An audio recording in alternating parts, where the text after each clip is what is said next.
G'day, da bad moon followers. I hope the light is shining bright on you. I am wearing my bad moon shirt and I am here talking all things Gloomspite Gitz in 3rd edition. Let's do some stabbing. Let's do some vomiting. Let's do some bouncing. Let's do some spidery stuff. I don't know what I'm on about. I'm here. Yeah, we do some scuttling stuff, and if you're a bit of a drunk, bring in an ale guzzler gargant. But I am here with Declan Waters, who has been list teching, and I've been watching you, mate. I've been watching you because you've been going to a bunch of events with Gloomspite Gitz with some crazy lists. You've been bringing in Kragnos. You've been bringing in Mega Gargants. You've been trying some weird stuff in your list, and I thought, why do I bother trying to learn these lists when he can tell me he can do it for me? So Declan, you're in England, you are kicking ass in things like Facehammer, and pretty sure, like, you know, you're basically 5-0 kind of player. But yeah, pretty much. Will, I was talking to Will on just before the show started. He's like, you know, how do I beat? I'm like, you have to tune in because you have to learn how to beat Gitz. Yeah. He's like, well, how do I beat him? Like, you don't, just concede because Gitz are the best. But welcome. Maybe do you want to introduce yourself other than my dodgy salesperson type of like intro there? Yeah, of course. So for those who don't know me, I've been playing Warhammer Fantasy at tournaments forever, since about 2002. The first tournament of Bristol Brawl, when there were like 4 tournaments in the UK a year. So it's just incredible what we get now in the UK. I've done at least 25 tournaments since AOS launched.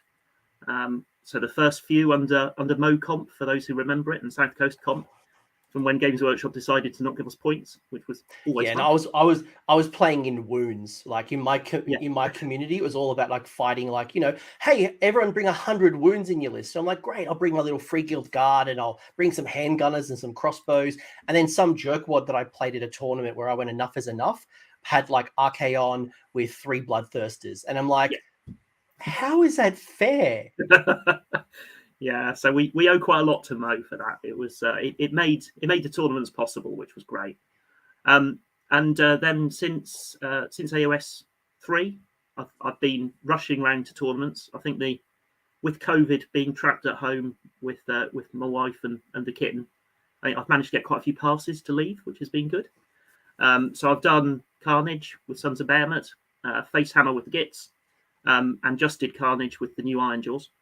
And I've done 4 one-day tournaments. So I've done Squigs at the Honest Wargamer, Behemoth at a little club in Hinckley, Behemoth with teams at the Honest Wargamer, and then Gitz with Craggy at the Honest Wargamer, which was but let's put it down to interesting. I hope you had Scraggy and Craggy, the best tag team since Hulk Hogan and Ultimate Warrior. Yeah, I'm waiting for Nathan. I'm waiting for Nathan to do Scraggy and Craggy. That sounds like the sort of thing he should do. I'd love to put a little Scraggy on top of Craggy, but you've got a lot of fans, and I think, you know, it just shows that you are an absolute legend when it comes to Gitz. And people who don't know, first off, I'm out of lockdown, so expect to see me at a tournament close to you. But second of all is I get to play some 3rd edition, and Gitz are nearest and dearest to my heart. And fun fact, it was the last army that I played in 2E, literally like a week before 3E came in. I had a tournament and then I went into lockdown. So I've been in lockdown for about 4 months now. And the last army I ran was Gitz. And I've been playing around with a whole bunch of hordes. And I know when I've been looking at my list, I've been thinking about how would I take this 2K list and how do I, because I'm a horde guy. I love my stabbers. I love my nets. I love my fanatics.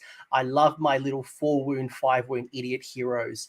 So for me, I've been looking at all the cool stuff, right? You know, the ally pool has changed. We used to only ally with Bone Splitters. Now we have the whole of the Auric War clans.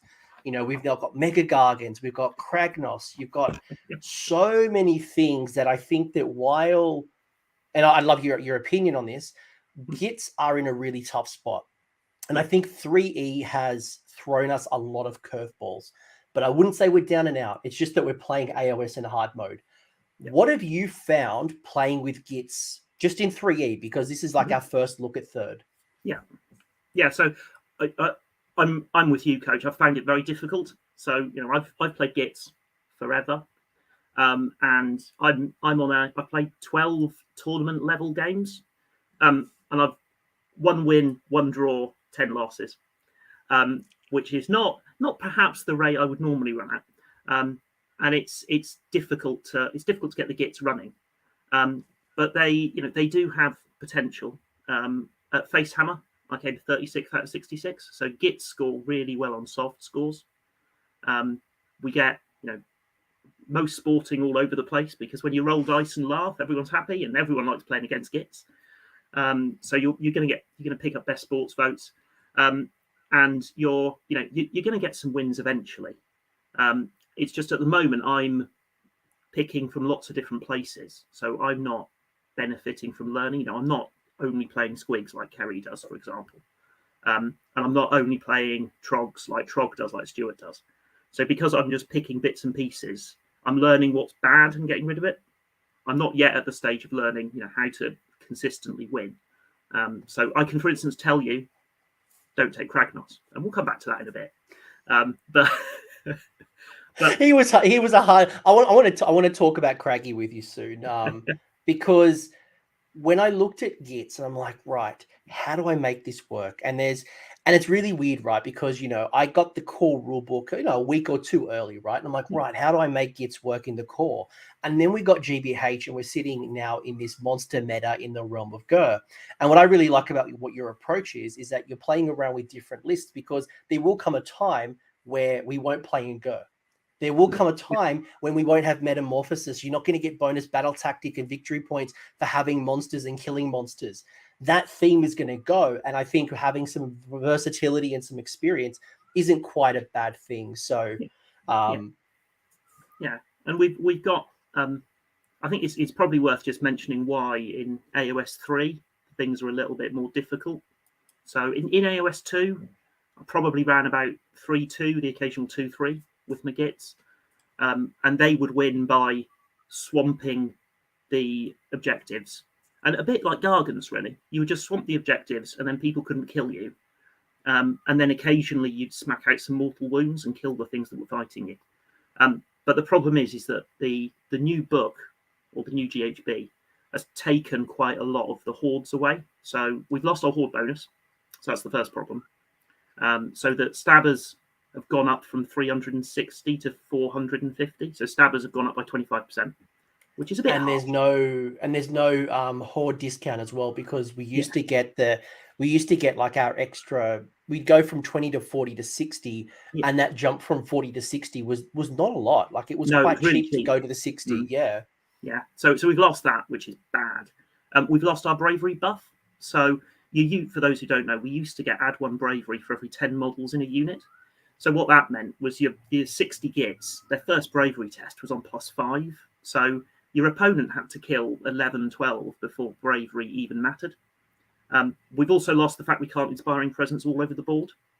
Yeah. So we used to, you throw 3 or 4 out, and then all your command points were inspiring presence, which was great. Because we had command points up the wazoo. Like I would end games, and I would have 12 command points at the end of turn 5, and I was spending them. Like I wasn't saving them up to buy my first house. Like I was actually spending them throughout the game, and I still had too many command points at the end.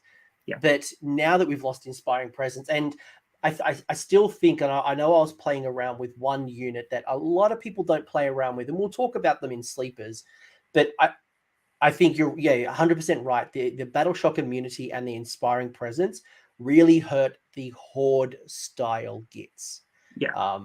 And that might be one worth calling out, because you've got the Trog side, you've got the spider side, you've got so many different builds. And we also we lost some of the stacking. So some of the stacking really hurt us. So one of the things we used to be able to do was gain multiple adds to wound, and we've lost that. So we used to do +2, and now we're limited to +1. We used to do lots of negative save stacking. So we used to have, sneaky distraction, and the madcap can do it, and you have the nets. And so you get up to -3, -4 sometimes.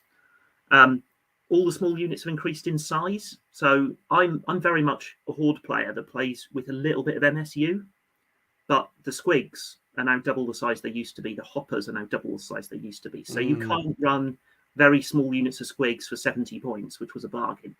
You now have to spend 160 on 10 of them, which is, you're starting to think, actually, this unit needs to do something. So that's really hurt us as well. I wasn't too bad with the squig herd. It was the hoppers that really hurt me.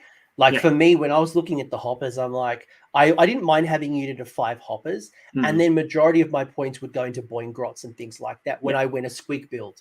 But now that I was kind of forced to go with minimum size of 10 with the hoppers, I'm like, I don't really want 10 hoppers, and I'm putting all my points in the squig herd.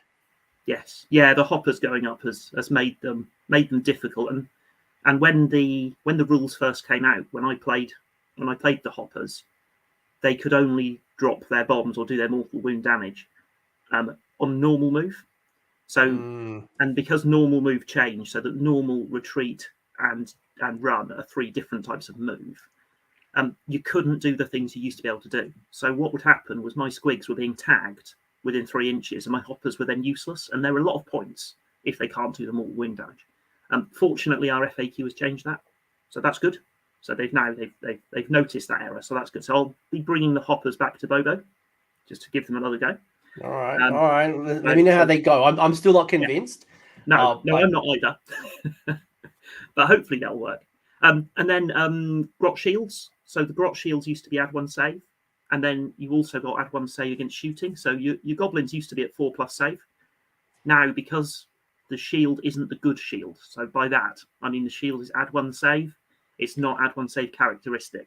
Yeah, whenever you can find a characteristic change, so it goes from, that's when you can still apply Mystic Shield, all that defense. But I'm not so against that because, 1, I'm probably not safe stacking on grots anyway. But 2, it just means I don't have to spend all that defense on a bunch of grots. They're just bringing it around. But yes, would I like the characteristic change? Yeah, absolutely. I would absolutely. But in saying that, it's not the worst. No, because they die to a stiff breeze. They do, but it was always fun in AOS 2. Not sure it was fun for my opponent, but it was always fun putting 60 wounds on the board and saying those are a 4+ save when you shoot them. Yes. Yeah, so that really made a big difference, and just meant that people actually had to charge them to take them out of the game. So it gave you a bit of an edge against shooting meta, which is always fun. But in saying that, I will say that majority of the heavy shooting right now in the meta is coming from mortal wounds. So it doesn't quite, obviously with Iron Drakes and things like that, it will definitely help. But against those Medusae and bloody Lumineth are not mortal wounding 60 grots. Before you put on your next point, interesting point that I don't think it's that bad, but Hello World made a point, and I saw a lot of people get upset about this, talking about the impacts of the reinforcement point. So only getting 4 reinforcement points in a 2,000 point army. Yeah. Now, I'm not against that because I found that the list that I was running in the past, I'm still okay. I would run 60 grots, 40 grots, and then multiple units of 20 grots. So I would never go multiple massive units. Yeah. How have you found the reinforcement points for us? So I'm with you, Coach. I've not found it difficult. So at Facehammer I ran at unit 60, unit 40. So I was only on 3 reinforcement points because all the points have gone up. So because a Stabber's unit is now 450, you can't take loads of units of 60 anyway, because then you just run out of units. And then all you've got is just a couple of units of 60, as opposed to what you actually want, which is lots of goblins running around, gaining objectives and being sneaky. So I've never run out of reinforcement points. It might impact the other builds, though. If I'm thinking about it, I'm thinking about, I used to like being able to go up to units of 10 or at least 15. I don't think you can do Boingrots aren't battle line, so you can only do unit sizes of 10 now. So that kind of impacts us a little bit. But with squigs, you're probably putting a lot of your points in the squig herd, and you're probably getting close to, you probably only have 1 or 2 big blocks of squigs. Your spider riders, what, you 5, 10? Yeah, I don't know. Yeah, no, I don't know how you run the spiders. I have to be honest. The spiders is the one thing that I can't bring myself to run. A lot of people would run you would find one or two big blocks, and then you would kind of in a similar build multiples. But I think a lot of spider builds in the last edition kind of coming to an end, you would take 2 or 3 Arachnorocks and you'd put very little points into the spiders, because when the spider mortal wound changed at the first book, kind of like is at the end of 2nd edition going into 3rd or whatever it might have been, the mortal wound spike from spiders got reduced heavily, and I found a lot of people going double, triple, some form of spider, whether it was a spider shaman, whether it was the spider party, whatever it was. I found a lot of people putting in points there. Yes, yeah, and some people in the UK were running multiple skitter strands, which are the ones that teleport, which I'm not sure they had a lot of success with, but they certainly had a lot of fun with them, appearing behind people's lines and things like that. So yeah, it was good in that regard. But I think we then have keyword bingo. So keyword bingo, for those who don't know, this is a Gloomspite Gitz thing. When our book came out, they designed it so you couldn't buff certain things. So, for instance, the Mangler Squig and the Fanatics are not grots. You triggered me. You've triggered me. There is the one that. And by the way, folks, like I don't want you to think that this is a full negative show. No. I think what's really important is that we're setting the scene on the challenges that we've got, and then how do we build around it? How do we make the best of Gitz despite the limitations? So, like, please don't think this is a massive whinge fest. It's not. This channel's never been a whinge fest. But the grots and not being able to get the Bad Moon grot ability on Fanatics grinds my gears. Yes, yeah, it's interesting. You've definitely got to read the war scrolls. There are things that you assume that are not true.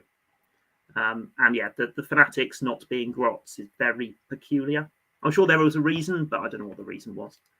And then the other problem I found is that certainly at Facehammer, my first 2 opponents were Seraphon. And what I found is that the current meta is designed to kill 200 wounds at a 4+ save, because the current meta is designed to kill Gargants. And if you can't kill Gargants, you can't win the current meta. So, unfortunately, Goblins are very small Gargants that are much easier to kill. So bringing 200 wounds in AOS 2 was a great idea, because people just couldn't kill them.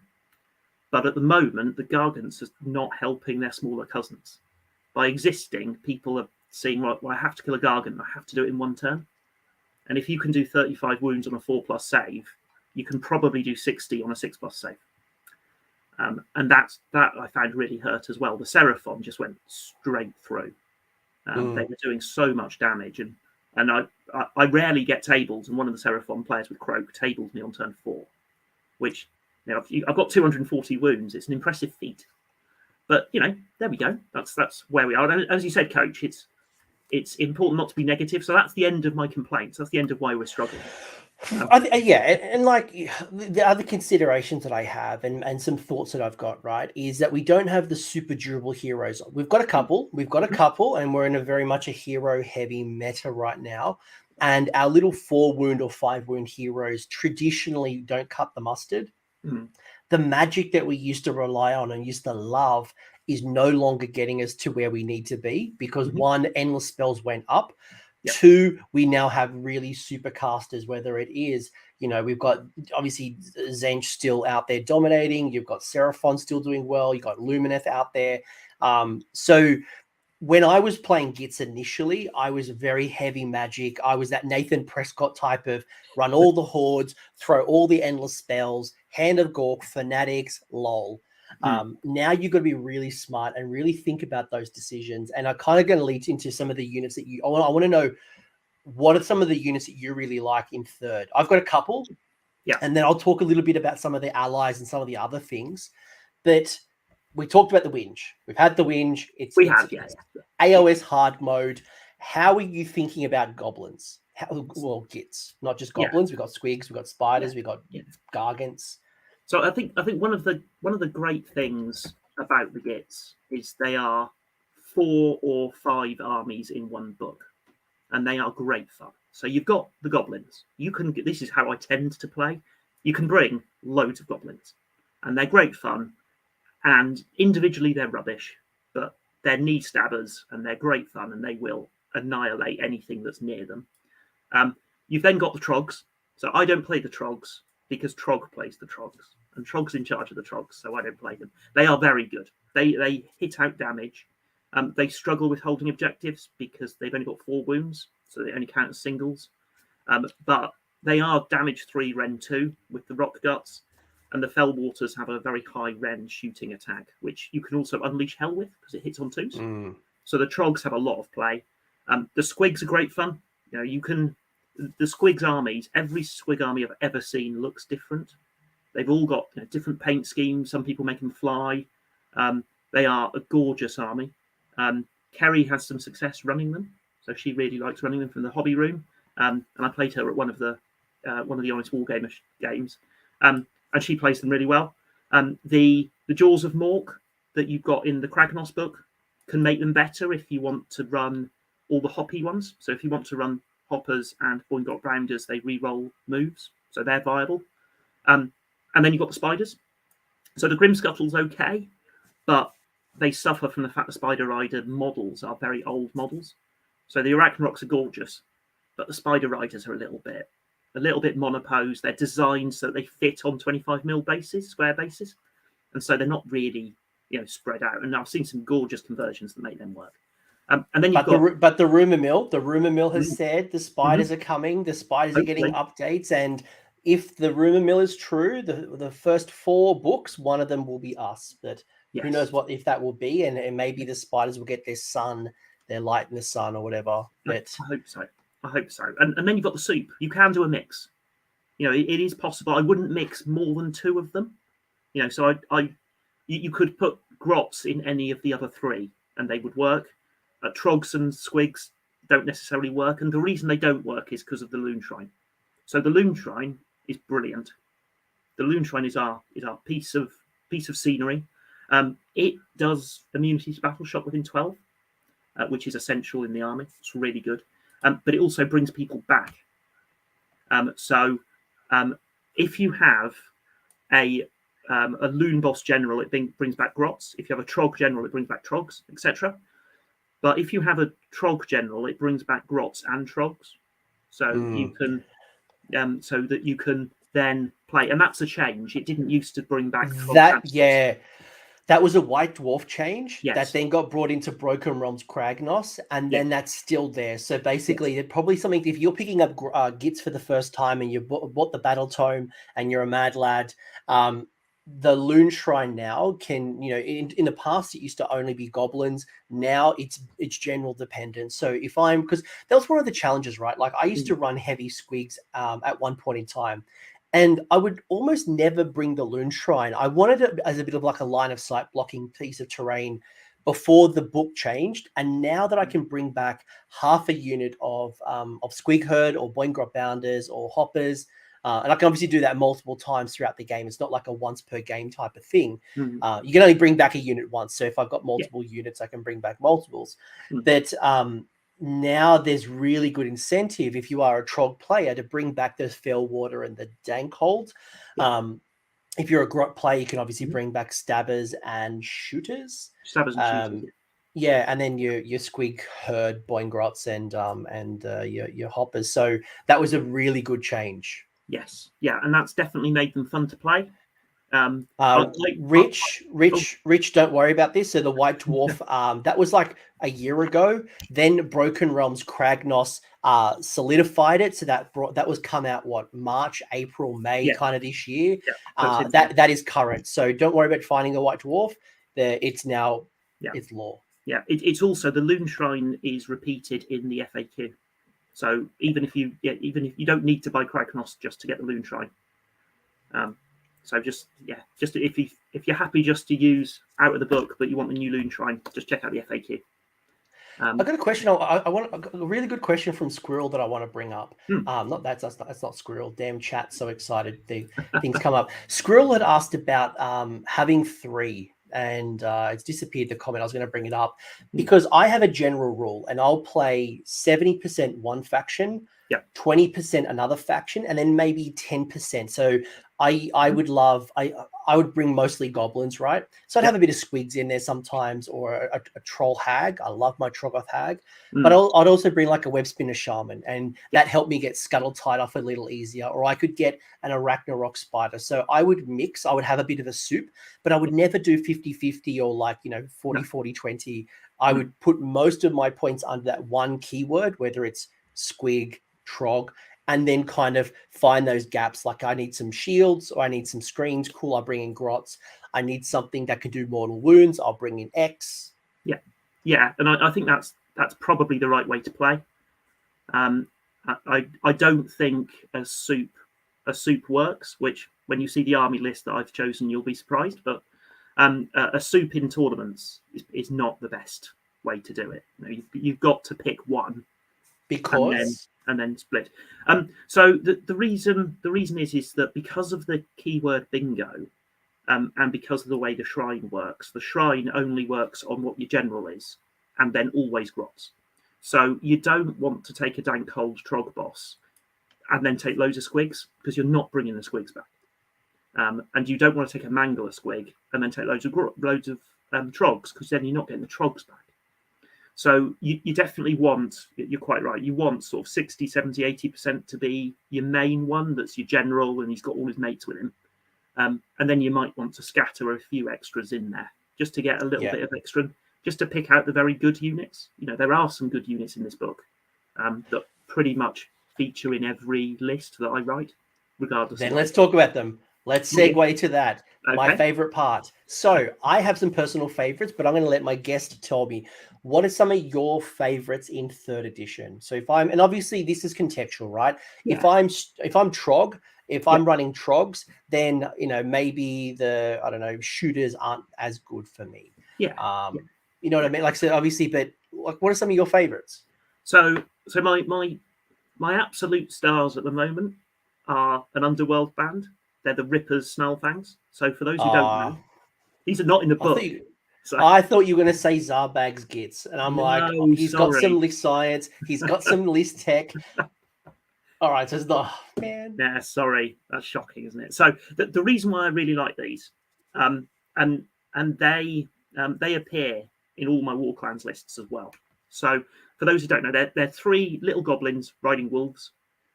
They have lots of different weapon loadouts, which are all rubbish, and they have a 1-shot bow on a 5/5, which is great. However, they move 12 inches. They just count as 1 on the objectives, but they pile in 6, and it's the good piling. So they pile in 6 from within 6. So what that means is you don't have to charge with them in order to pile in. So you can move 12, run 6, and then pile in 6, which scares people. And the reason people should be scared is that the wolves have 2 attacks each, damage 2. So you can absolutely do some damage to small stuff. You can take them out. What I find is that they're very, very good at grabbing an early couple of battle tactics for me. So they can get me Savage Spearhead, because they're a really good way of getting into your opponent's area. They can get you Conquest. They can get you Aggressive Expansion. So they've got the ability to get you those extra battle tactics. And there is never a time when the Rippers don't get me at least two victory points on battle tactics. And quite often they get me 4. Trade. So that's a really good trade. So for 70 points, bargain. And you can screen with them and not give away broken ranks. That's one thing that I've learned very quickly, is about not screening necessarily with my battle line, because if it's not like a lot of wounds in my army, let's say it's like a unit of 12 or 10 squig herd or something, or whatever it might be. An opponent could probably kill that pretty easily, and I give away broken ranks as a battle tactic. But if I screen with Zarbag's Gitz or the Goblin Wolf Riders, all of a sudden, they could kill it, and it's 70 points, whoop-de-doo. But I'm not giving away those battle tactics. So that's a really good. And if you're scoring things like Savage Spearhead and some of the others, that's good. They're almost. It's almost like they teleport because of the 18-inch move. And I'm assuming command point for run. You have command points all over the place in this army, so there's never a harm turn 1 just running them straight through. So they're really, really good. The next one I use a lot of is the Web Spinner on a Ragnarok. So he's used because Scuttletide is superb. So Scuttletide is just a brilliant endless spell. So it's very expensive, but I partially disagree with you.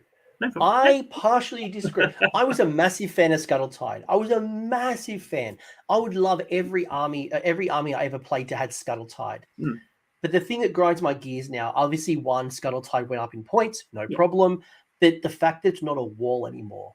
Because the reason I used to take Scuttletide is I would block off my opponent. Yeah, I do a couple of cheeky mortal wounds, but I would stop them from getting out in a certain area, or I'd force them to spend a movement to get around. Mm. Now they can just walk through. They obviously can't end on it, but they can't.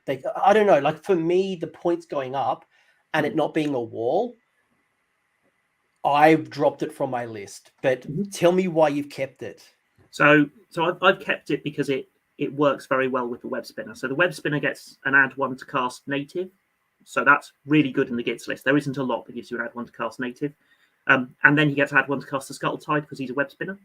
So the Scuttletide, you get an add 2 to cast, and then your opponent is having to roll an 8 to get rid of it when it's there. So it's good for that.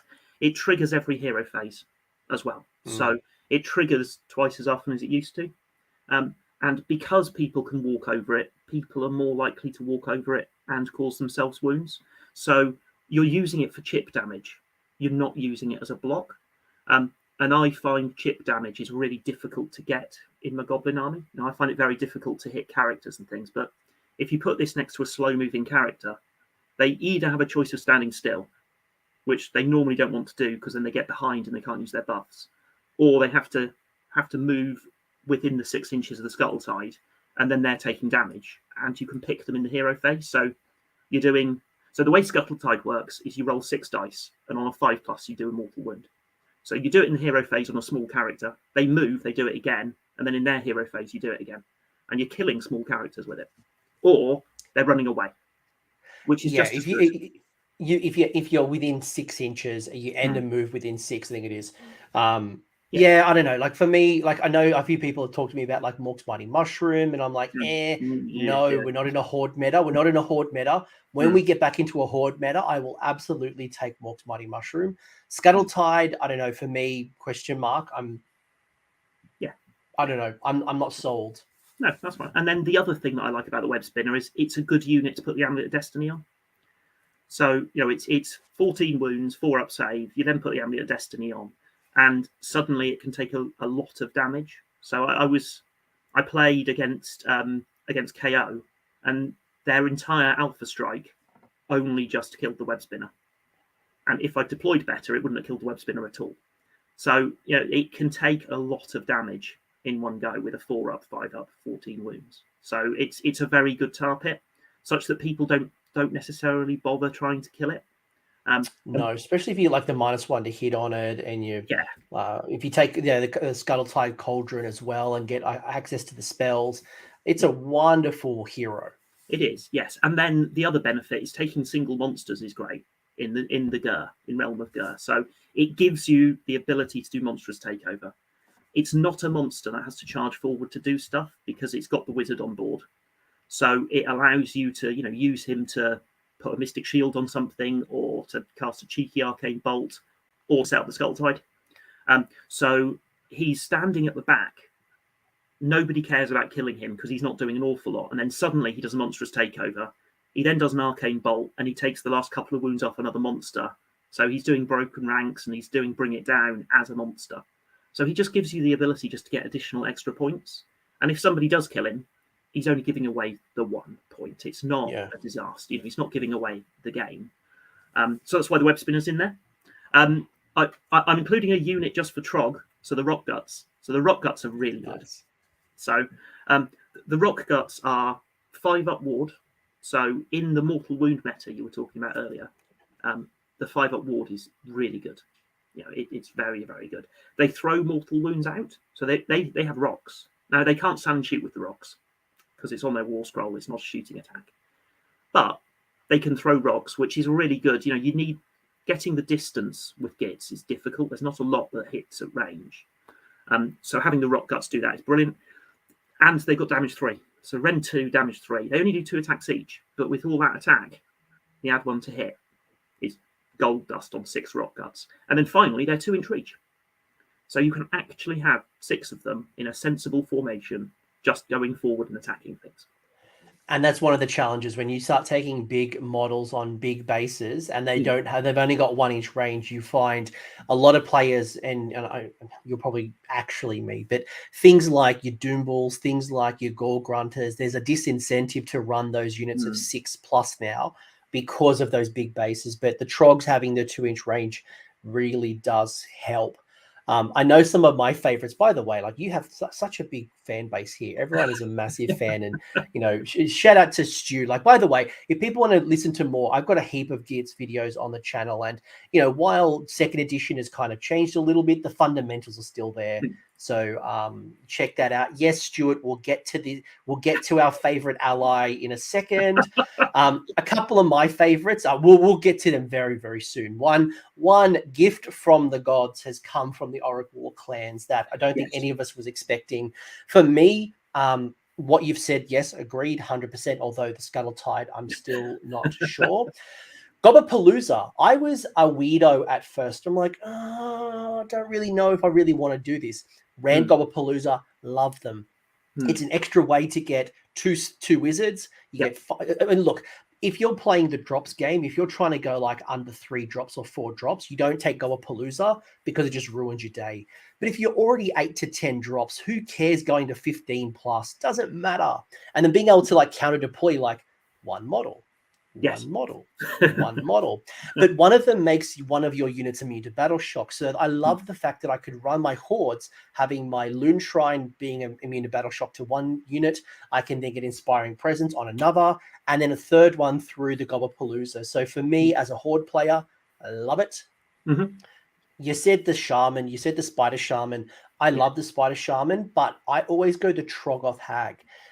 It plays a similar role. I would never run both of them, but I like the Troll Hag because she heals D6 a turn. You can obviously get the amulet on her as well to make her super durable, has a great shooting attack, could Hand of Gork her, and then she just like sits like literally, and like she can soak up so much damage on like, was it 16 wounds? I just like how GW made her 405 points. So you couldn't ally her. 405 points. Like they were very specific about that. Yes. Yeah, they were. The Troll Hag for me. Yeah, and there was this golden moment when the White Dwarf book was released through to Kragnos, where you could bring her back through the shrine. A golden moment that was during COVID, so none of us could do it. What else? What else do I love? Like there are a couple of things that I love. What you mentioned. I still think there's some good stuff in our book. I think we need to get very deliberate. And I think what kind of, then the gift from the heavens. And I think for me, like the Loon Boss being able to do mortal wounds from the other one I was going to mention was I always used to have this debate with Gitz players, and Gitz players would always tell me that spears are better than swords. And I would say, no, because swords hit on 4s, spears hit on 5s. You can't bring it down very easily. And I would always use the Loon Boss to trigger the mortal wounds on a 6 to wound. So the more 4s I could get through, the easier it would be. Now, swords still being 4s, getting the +1 through all out, or +1 from all out attack. Although I won't be doing that because we have our friend. We do. Who's our favorite ally? So Dobby. We have Dobby. So Dobby, for those who don't know, is from here.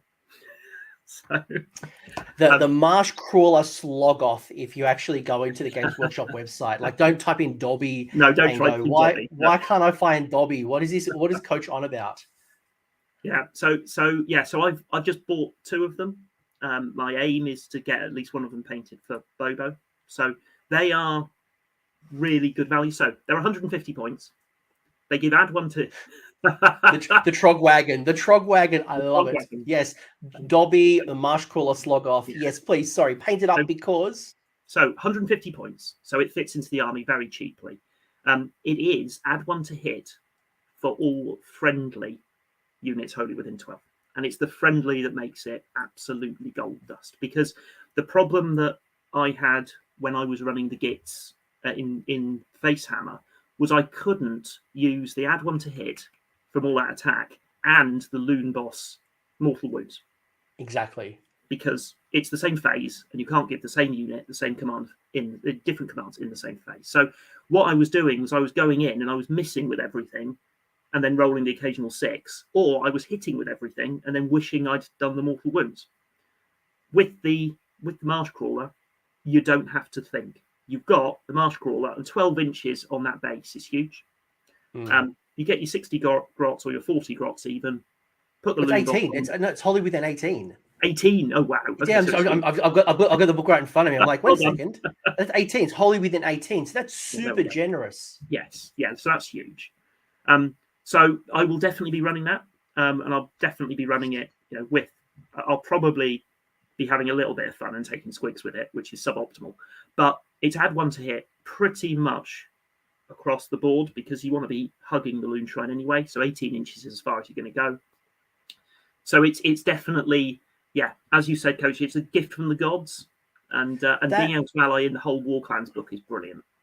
Yeah, the fact that it helps allies and not keyword is golden, because for me, one of my biggest combinations in 2nd edition was it was the Horde of Grot. So usually I would use a unit of 40 with swords. 60 was always too hard for me. I never liked 60s with this combination.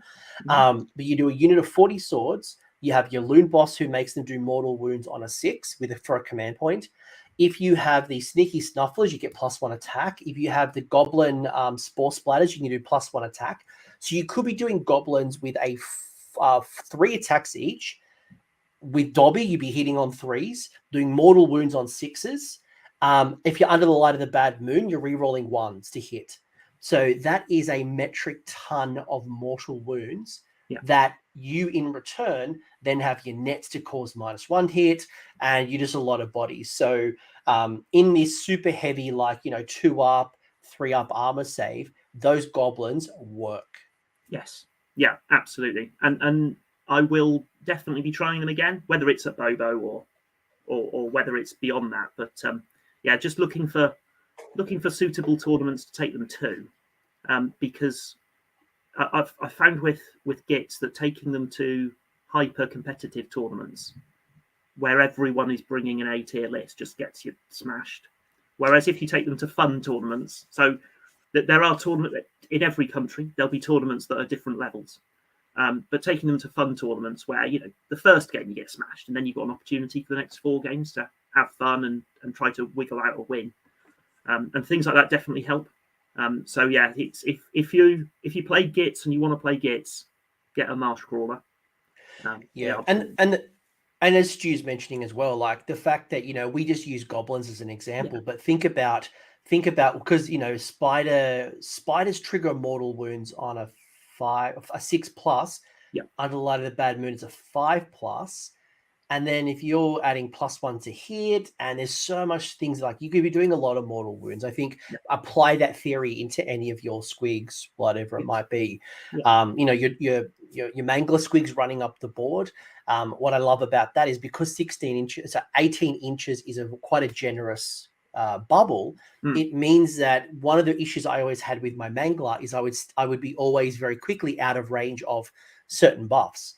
So that allows me to stay within buff range. Or even I could take a Mangler Squig without a Loon Boss on top and, again, still get +1 to hit. Yeah, and there's a lot in the Gitz book that hits on 4s. And just getting that +1 and getting to hit on 3s is very big. I mean, I was really enjoying all that attack. And to get that on a 150-point model that, it's big, it's not going to hide anywhere. But people have to invest quite a lot to kill the Marsh Crawler. And if they don't kill it, it regenerates as well. Yeah, it's like 12 wounds. And by the way, chat's clarified spiders are unmodified to hit. I think that was one of the issues because you used to be able to bring that down quite significantly. So there was a good call. I want to talk about some other units, and so we talked about the Marsh Crawler, which I like. I think I would definitely start all of my Gitz list in my top 5 selections having a Marsh Crawler. I think it's just doesn't matter what I'm taking. I always want that model in the army. Kragnos. Yeah. So I was thinking about Craggy when he was like 500, 600 points. Then he went up. Oric War Clans is now like 740, 720, I think. something 7 too much. Where are you at? Because you've actually played with Kragnos. I've just been on Theory Hammer. I have, yeah. So I took Kragnos to a one-day tournament with the Honest Wargamer. So I really like one-day tournaments for practicing lists, because if you take a bad list, doesn't matter, because it's 3 games and then you go home and you have a laugh. Whereas in a 5-day tournament, if you've taken a 2-day tournament, 5 games, you take a bad list, you go to sleep on Saturday going, oh dear, I've got to play again. So one-day tournaments, great for that. So I took Craggy and the Gitz. The problem that I've got with Craggy is he's the only thing that people need to kill in a Gitz army when you're spending 700 points on him. And he operates completely differently to the rest of the Gitz. So the Gitz are a little bit slow. You can Hand of Gork, but getting that off in the current meta is very swingy. So Craggy's either on his own or he's hiding. And because he doesn't have mortal wound saves against the shooting and the prayers, so I found out prayers hurt him very badly. What all that happens is he just ends up hiding. So I played Skaven, and he spent the first 2 turns hiding, and then he started charging towards a Warp Lightning Cannon, and it did 9 wounds in 1 turn. Then he played against Skaven Pestilence, and the prayers took him off. And then he played against Kerry's Squigs. Yeah, the prayers took him off. And then he played against Kerry's Squigs, and he killed a Squig Gobbler, which was great. But then Kerry's Squigs ran away, and when Squigs run away, they cause mortal wounds on a 4, and they did 9 mortal wounds or 8 mortal wounds to Craggy. So he needs a mortal wound save. He's got a 2-up save, which is fun, but in the current meta is rubbish. And he's got his very good save against spells. But there's so much other stuff that does mortal wounds, it just takes him off the board. We were talking about this before the show started. First off, I think Kragnos is like the guy at high school. We all went to high school with this particular person who bragged about pulling all the chicks when they were 15 years old. Like they went to the party on the weekend and they pulled all the chicks. Because when I look at Kragnos, and he is the guy who destroyed all the dragons, and that's why he's got all the keywords of being a dragon killer. When the dragons come, they're going to kick his ass. And I think the mortal wound, and we're moving into a very heavy mortal wound, while the +1 bravery is nice, I was struggling to add him when he was like 500, 600 points. Now that he's gone to 700 and above, it's too chunky for me. And to what Red Harvest said, I actually agree. I would rather go a Mega Gargant than I would Kragnos. I think what a Mega Gargant brings to the table, and I'll ask you for your opinions in a minute, but I think the Mega Gargant brings more value. It's going to be more durable, and it does its job better than this hit or miss Kragnos that it could work. He can do a lot of damage, but he also can't take that much damage. He's got 18 wounds. He has a 2-up armor save, but there's a lot of mortal wounds flying around right now. And he's a big target. He's a very big target. A smart general will pick him off easy before he gets into combat. Yeah. And he just really, really struggled. I think in the game, in the tournament that I went to, Kerry played him 3 times with her Squig army, and she killed him every time. Now, and a Squig army is not the best army in the game, and it's killing Craggy relatively easily. Now, I think Craggy has some play in Ogre Mawtribes, because what he's doing there is he's being similar to what else is there. So, the way you kill a Stonehorn is the same way you kill Craggy, is the same way you kill a Thundertusk. So if you've got 3 or 4 of them coming towards you, getting ready to kill you, picking the right one's very difficult. Whereas in Goblins, all you've got is Craggy, and that's it. And so people go, oh, brilliant, there's 700 points. I'll kill him.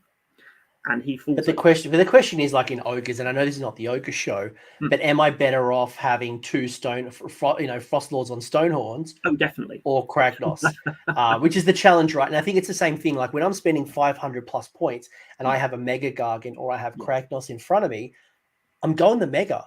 Yes. Mega's got 35 wounds. It is a hero and a monster. The great thing is, as a destruction player, I get to choose. Unlike Order, Death, and Chaos that get forced their Mega, we can choose the Kraken Eater, we can choose the Gatebreaker, or we can choose the War Stomper. Two more units that I love in 3rd edition, by the way, I just want to call out. Squig Herd. Love Squig Herd. Big units of Squig Herd. Shock them up and then bring them back, do mortal wounds out. And I think it always surprises my opponents is that they've got 2 wounds. People look at them and don't think they have 2 wounds. And they go, oh, I can kill this unit of 10 really easy. And they're like, oh, actually, this is a really hard unit to take down.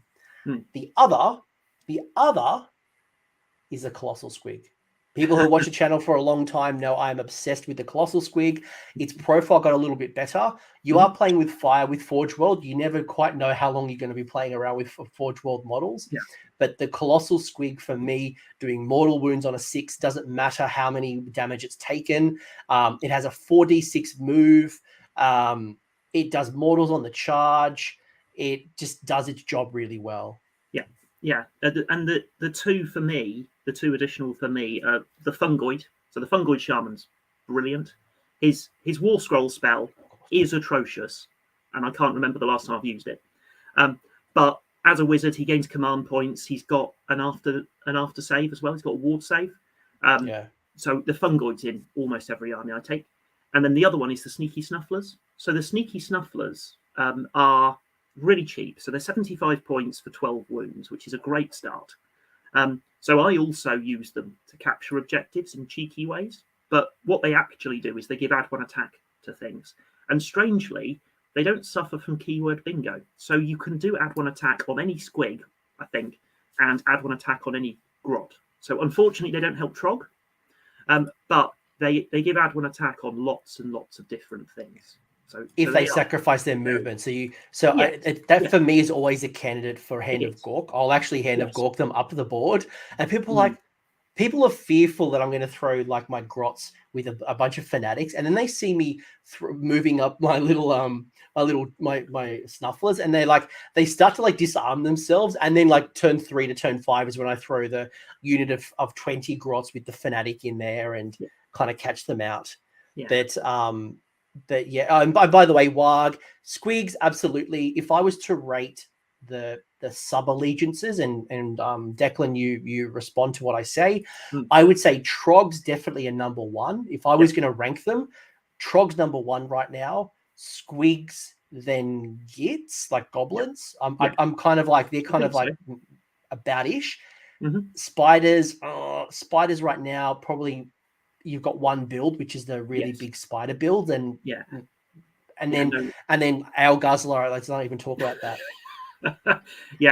I think that's fair. The Trog lads, so Stuart and Tim in the UK are running Trogs, and they seem to be doing the best at the moment.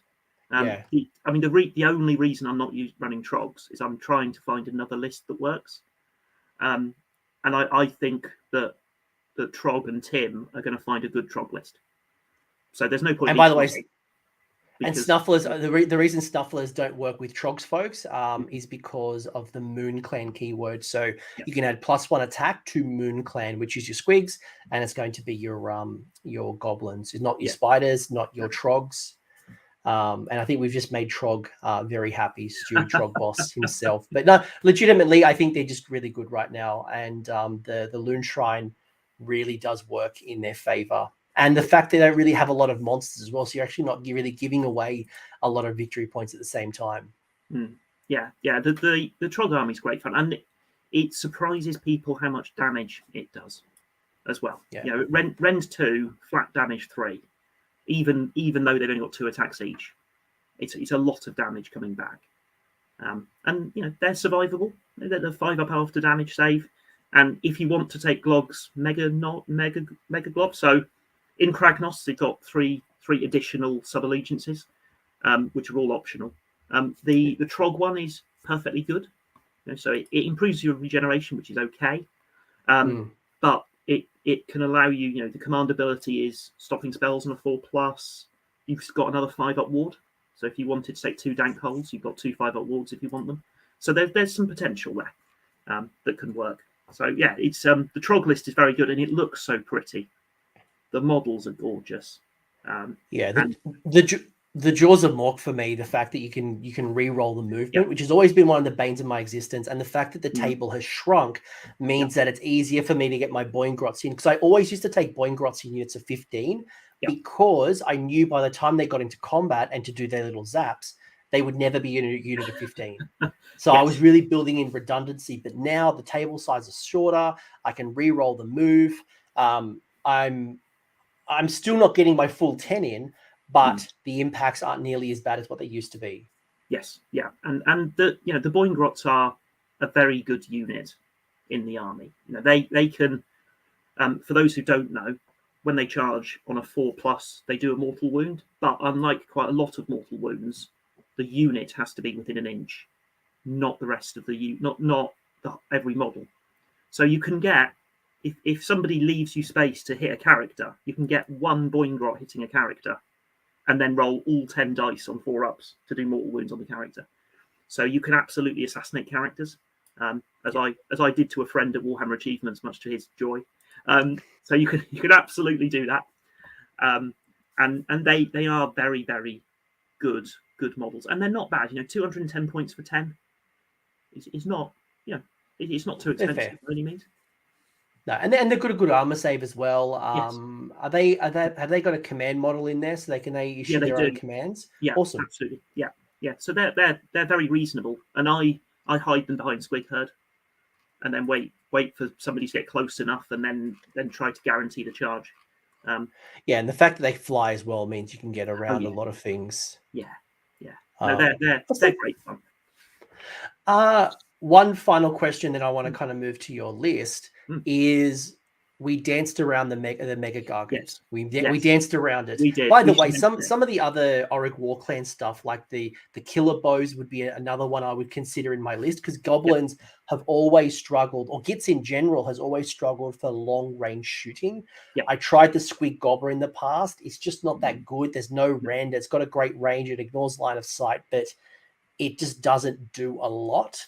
But if I'm in a meta and I'm struggling and I can't take down these big boys, I would look at some killer bows. I think they're a good option to be brought in. Because the Auric, or I could bring in something like the War Doc Prophet, which is a great little model that I would bring into my Gitz army to do some mortal wounds. Yeah, and the Prophet's Mask really works well with the fun randomness of the Gloomspites. The just rolling until you die approach actually fits in really well with the way the Gitz work anyway. There's a random element that the Gitz will lose you a game every so often just by rolling random moves badly. Well, speaking of randomness, the Bad Moon, Hello World asking us about our opinions of the Bad Moon, and we will get to the Mega Gargan question eventually. but for me, the Bad Moon is a nice to have. I never build around it. It has betrayed me at times where I've rolled 4 1s. I've literally rolled 4 1s, and like I had Scraggy, and I'm like, oh, I'll do it next turn. Surely next turn I can't roll another 1. And I roll another 1. How do you look at the Loon? How do you look at the Bad Moon? Yeah, the Bad Moon for me is just same as you. When it happens, and it's nice to get the +1. The problem I find with the Bad Moon is it's just got very slightly too many special rules. So it'd be better if it were just a little bit simpler, but a little bit more likely to work. It's also the fact it starts off the table turn 1, when turn 1 I quite like to start playing. You sort of have to wait a bit, which you don't necessarily want to do. But yeah, I mean, it's never changed the game for me. There've been occasions when the D3 mortal wounds has just surprised somebody and managed to take it out, but because of how it works, D3 mortal wounds are based on the size of the enemy unit, and what you really want to do is you want to drop a rock on a character's head, and that only works 1 in 6 times. So it's just that the whole thing is just a little bit weird. It's good for the Troggs. I think the Trogg one is really good, and I love the ability to subtract 1 from the spell casting of my opponent, getting +1 and the CP, and re-rolling 1s to the Gitz. I think that's where I mentioned earlier my little combination. That the Marsh Crawler Slogoth is a great ally. I wish I could bring in a Rogue Idol. I wish I could bring in a Maw Crusher. The killer bows. There's some good stuff in this Auric War Clan. The fact that we've moved from Bone Splitter to Auric War Clan now has just unlocked so much good stuff. Mega Gargants. Let's talk about it. We've danced around this 5 times now. Where do you stand on the Mega Gargants, and which one's your favorite? So, for Gitz. Yeah, for Gitz. So, they are all, well, I say all very good. You probably want the Gatekeeper or the Kraken. So, the reason to say the Gatekeeper is just he smashes damage out of the park. So, he is the most damaging Gargant, and he will do a lot of damage in a way that the Gitz sometimes struggle to do outside the Trog build. So you take him if you want to do extra damage. I prefer Bruno Whalebiter, so I prefer the Kraken Eater. And the reason to prefer him is the kicking objectives is just so goblin-y. You know, oh, I don't want the objective there. I want it near my Loon Shrine. I'll kick it. It's just great. It's great fun. So take that. And also the ability to give up all your attacks. So Bruno has a special ability. If he decides to strike last in the attack phase, he re-rolls a lot. So, and you can take that, 35 wounds, especially when he's surrounded by goblins, so people can't get too many models against him. It's difficult to do that many wounds in a turn. With the Auric War Clans book being released, we don't even think that a Maw Crusher can kill a Gargant in one turn. We think it needs 2 of them. So, so even with that, you can't guarantee it. So he's probably going to survive almost anything in the game to be able to strike back. The reason I haven't used him coach is that other people in the UK have had success with him. So JP Gannis took a gorgeous Gloomspite Gitz army, and he ruined it for the rest of us because he took it 4-1. I was going to ask him. I saw him do really well, and I was going to ask him on the show. Then I noticed he took like a meme list. And I'm like, okay, that's not a legit list. I can't. We can't talk JP. No. So JP took his Mega Gargant. I'm trying to make goblins work without the Mega Gargant. However, putting a Mega Gargant in makes them better. So if you want to have a Mega Gargant, absolutely put them in. There's a reason why Gargants have a 70% win rate and Gitz have a 30% win rate. So if you swap out a quarter of your army for something that's much better, you're probably going to do better out of it. But for me, they're not Gitz. They're not in the book. He says taking a Marsh Crawler. So they're just, I play Sons of Behemoth. I love Sons of Behemoth, but I want my Gitz army to be different. So that's why I don't take them. But they are good. I just had a thought. With Bundo, right? If you fight last, you get the rerolls and stuff, right?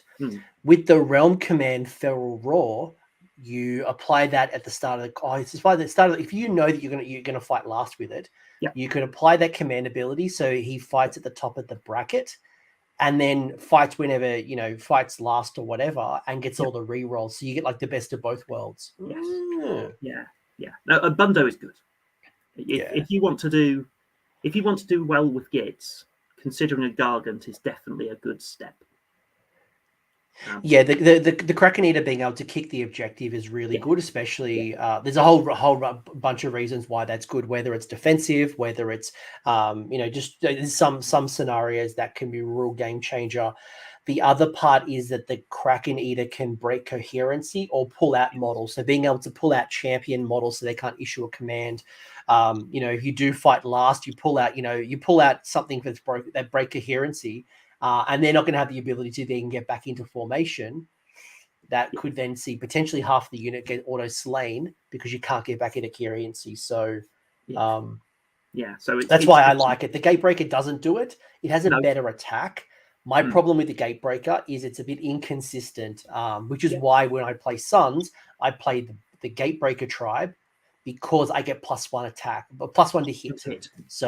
So you get more consistency, or you're spending the CP. But if you're in a Gitz army that's generating a lot of CP, you got a Fungoid, you got Scraggy, you're under the light of the Bad Moon, then spending the CP to make your Gatebreaker work isn't so bad. No. So they definitely have play. Definitely consider taking them would be my advice. And the only reason I don't is because I'm trying to make the Gitz work without them. Giving it a go. Well, all right. Well, let's actually bring up one of your lists. So this is one of many lists. It's not to say that playing Gitz is the only way. Trog would tell us otherwise. I think we all agree that Goblins, Troggs, and Squigs have some good builds in there. You could go, very heavy on Squigs, very heavy. Spiders are a bit I mean, there are some builds, but probably not as flexible. But this is one particular build and one that you're passionate about. And Declan, I'll get you to explain it in a second. But for anyone who might not be able to see it, or they're listening to it on a podcast later, it is a Gitz army. Hold the line. You've got Bloodthirsty. You've then got your Mangler Squig Loon Boss, which has got Fight Another Day. So you haven't chosen Jaws of Mork. You've kept a generic Gitz list. You got Fight Another Day, which I love. Amulet of Destiny, interesting choice. Got a Fungal Cave Shaman with the Hand of Gork. Madcap Shaman with Moonface Mommet, awesome artifact. The Great Green Spite. You've got the Webspinal Shaman on a Ragnarok with the Curse of the Spider God. 20 Stabbers, 20 Shooters, 12 Squigs, Herds, 10 Boingrots, 6 Rockguards, 6 Sneaky Snufflers, and 3 Ripper Snarl Fang with the Scuttle Tide. This is a bit of a soup. This is I wasn't expecting as much of a soup here. But I think you got some mad love here from the folks who are saying, yes, he's got the Underworld's Warband. Talk me through the madness.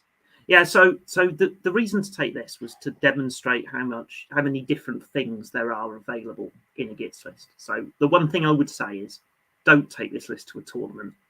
You'll just get slaughtered. So this is a have a bit of a chat with a mate and have some fun list. This has all the fun stuff in the army. What this will do is it'll teach you what you like. So it's got a bit of everything. So you will find out what you like by playing this list. And all of these models are gorgeous. So there is no problem painting up any of these models. You'll enjoy all of them, apart from possibly the mushrooms on the Sneaky Snufflers, which are slightly annoying. But you'll enjoy all these models when you get them done. It'll look gorgeous on the table. And you'll have lots of fun. What you'll then be able to do, having played 4 or 5 games with this with mates, is decide what one you like, decide what element you're going to, and go to that more broadly. Because as Coach and I said before, soups are a bit difficult to make work. So please don't take this to a tournament and then complain you went 0-5, because it's a possibility. But the way I'm looking at this list, Declan, and it's a great list. Don't get me wrong, and there's folks here who are going to listen and they just love their Gitz and they want to run them. Some people are looking at this competitively, and I can already see how I would make this competitive. And I'll let you explain it, and then I'll challenge you on some of the changes that we could possibly make. Yeah, definitely. So the first thing is the Loon Boss on Mangler Squig. So the Loon Boss on Mangler Squig is great fun. He's one of the few things we have that can reach out and destroy things in combat. So quite a lot of the stuff we have is quite slow. So the Loon Boss has 3d6 movement, obviously the 2d6 charge. And his Fight Another Day ability just means that when he activates to fight, he can then effectively run away, so he doesn't get quite as injured. The Loon Boss is unbelievably swingy. So he has damage d6, damage d3. And if you roll badly on those d6s, he'll go into some skinks and he'll kill 4 skinks. If you roll well, he'll go into croak and he'll one-shot croak. So you have to embrace the lunacy of the Mangler Squig. If you expect him to always be consistent, you're playing the wrong army and you're playing the wrong thing. So the Mangler Squig is great fun. The model is just gorgeous. So if you haven't seen it, go onto the website, have a look at it. It's lovely. The Fungal Cave Shaman. So this is one of the things that I absolutely have in every list. So the Fungal Cave Shaman, command points on a 4-up.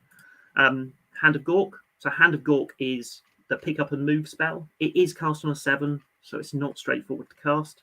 It still has a within 24, wholly within 24, which when the book comes out is probably going to change, but that's okay. The great thing about Hand of Gork is it's a threat. Your opponent has to deploy as if you're going to get it off, unless they're techless. But other than that, they have to deploy as if that's going to be successful, and they have to continue to think that it's going to be successful. So it's a great threat piece. And I always find a lot of opponents will hold an unbind, waiting for, and I'll always use Hand of Gork later, or the last spell I cast. Sometimes I won't cast it at all, but people will let through spells if they don't have a lot of unbinds, just so they can stop that spell. Yeah, and it's a superb spell. It should be pretty much in every Gitz army. It's great. The Madcap Shaman is another wizard. So the Madcap Shaman is paper. He's got 4 wounds. He's got no after save. He will die to a stiff breeze. So you have to be very careful with him. He's got the Great Green Spite. So the Great Green Spite is a magic missile. If you wanted to make the list better, get in Hand of Gorg, because having redundancy on Hand of Gorg is very good. And your generic Mystic Shield, generic Arcane Bolt are both perfectly fine spells. But he's got the Moonface Mommet. So the Moonface Mommet is an artifact that reduces people's save by 1. So effectively, it increases your rend by 1. And you choose it at the beginning of the combat phase, and your opponent doesn't have to be wholly within. So what you do is you hide your Madcap Shaman behind a unit that's going to be charged, or you walk him forward and run him forward behind a unit that is charging, and then you just say, right, well, they're +1 rend. Or they're -1 rend, whichever way. The rend gets better. And that just scares the life out of people, because even in the days of stave stacking, an extra rend is gold dust. So that item is great. Then the Webspinal Shaman on Arachnarok, so I've already talked about him. So Curse of the Spider God makes your spider more poisonous. So the reason to include this is just in case you need to get into combat. The other option is Sneaky Distraction for him, which is -1 to hit. I've gone for let's make him more poisonous. So in this, I was gonna say normally you make it harder to hit. That's normally a very common. Yeah, but I think one of the challenges that Gitz has is dealing mortal wounds, and if you go up against your Blood Knights, there's a lot of heroes that are going up to 2 ups or 3 ups. The Rend 1 and Rend 2, and I think that's one of the reasons that I used to take a lot of Fanatics. I love Fanatics, but now Rend 2, it just doesn't cut the mustard. And my Fanatics have killed Alariel and Durthu and Archaon, and they've done some really good work in 2nd edition. Now, being able to Mystic Shield and all-out defense, I would not waste my Fanatics on those heroes, and then I don't have a lot to deal with the hero, which is where the Spider really comes into play. Yeah, and as spoken before, I've actually got 2 monsters in this list, but the Loon Boss, you just want to go forward and smash stuff. So the Web Spinner can stay behind, take monstrous takeover. There's no risks with the Web Spinner. It always moves the distance it moves, albeit it degenerates when it gets injured. It will stay around for a bit. I haven't given it Amulet of Destiny, but if you wanted to, you could switch that off the Loon Boss, give it to the Web Spinner. So those are the characters. As far as the battalions are concerned, I don't ever bother with Battle Regiment with Gloomspite Gitz, whatever I'm playing. So Battle Regiment is the one that allows you to reduce your number of drops. My Goblin armies are 10, 11, 12 drops. I do have one theory where that might work really well. Because one of the lists, if I was going to modify this, one consideration you might want to do, if you wanted to go Squig heavy, you might go Battle Regiment plus Alpha Beast Pack, take 2 Mangler Squigs without a Loon Boss on top, have that Loon Boss then, have that as your Battle Regiment, and then kind of bring everything else and have a 3-drop, take advantage of that D6 extra move at the start and just go ham in round 1. If you want to go just super aggressive, obviously there's not a lot of incentives to do it. But if you just want to, you come up against Lumineth, they're going to shoot you in the face and you don't want that to happen, you could go 3-drop, just unleash all of because one of the rules that I love as the Loon Boss on Mangler is that command ability to give you +1 to wound in a bubble. That for me has worked really well with the Colossal Squig. I usually run them in tandem, or it could work with your Mangler Squig. Or you could run both because it is a bubble, right? So the Colossal Squig could also go in the Alpha Beast pack. But whatever that might be, if you want to go really aggressive with a Squig list, that could be a play. Yeah. And there's loads of ways of being super aggressive and having fun with these. And what does the Great Green Spite do? That's probably the other change that I would possibly make. Yeah. Great Green Spite is a great, essentially it's a damage dealing spell. I was going to call it Arcane Bolt, but Arcane Bolt's changed. But it's based on the amount of goblins you pick a goblin and your goblin unit, and depending on how many goblins are in the unit, the more powerful the spell becomes. So I always love tapping into units of 40 and 60. But a unit of 20 kind of gets whittled down pretty quickly. Yeah. Yeah, so in order to make that work, you have to sort of hide one of your units of 20 quite a bit. But yeah, it's nice to just have that little bit of a distance. I'm with you, Karl. I quite often run it with 40s and 60s, and it starts doing D6 mortal wounds. The problem is it's quite difficult to cast. Unfortunately, it's not the easiest thing to cast. And then for the units, I've gone soup again. It's not a brilliant list, but it gives you a good idea of what you've got and what's available. So the 20 stabbers, they have stabbers and moon shields, so they hit on 4s because they've got the stabbers. You can give them spears, but obviously in units of 20 there's no point.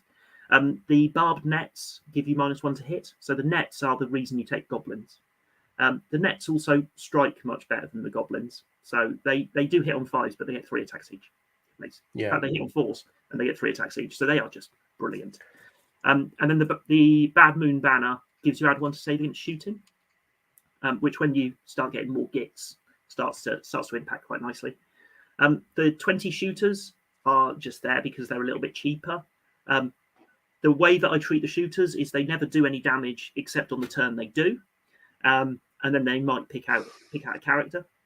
So at Facehammer, I ran a unit of 60 shooters, which the WhatsApp Gloomspite Gitz list asked me what I was doing, but it just meant I could hand a Gork the 60 forward and then shoot a support character, and 60 of them are going to kill a 5-wound support character with no aftersave, especially when you give them +1 to hit. Sorry, they get +1 to hit when they're in 60s, and then my triumph at Facehammer was +1 to wound, so you give them +1 to wound, and suddenly you're killing a support character on turn 1 and your opponent hasn't seen it coming. So they're great for that. In units of 20, all I'm doing is I'm taking them over the stabbers to make myself cheaper, to make the triumph more likely. Yes. 12 Squig Herd. So the Squig Herd are great. Can I just say one thing before we move on to the Squig Herd? Yeah. Something that I learned from the great Donal.